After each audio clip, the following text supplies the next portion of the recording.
ભાવનગર શહેરના આવેલા પાનવાડી વિસ્તારમાં ખીજડાવાળા મામાદેવના 13મા પાટોત્સવની ભવ્ય ઉજવણી કરવામાં આવી હતી। પાનવાડી વિસ્તારમાં આવેલા ખીજડાવાળા મામાદેવના મંદિરે 13મા પાટોત્સવ યોજવામાં આવ્યો હતો।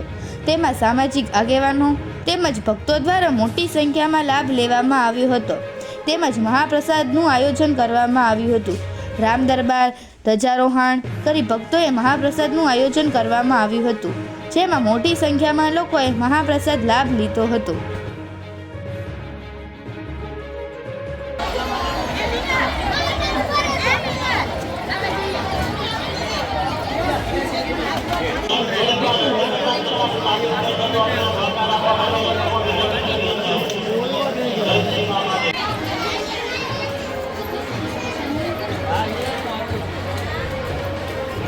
ચાર ખાલી પીડ્યા છે, એકાદો જગ અહીં ભરેલો હોય તો વધારે સારું।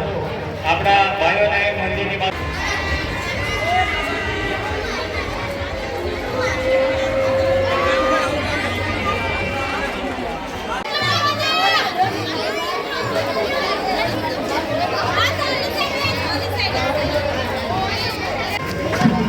આ બાજુ જોજો, ફોટો તમારા બધાને લેશે ન્યૂઝમાં છે, આપણે છાપામાં ઓલામાં છે, ટીવીમાં।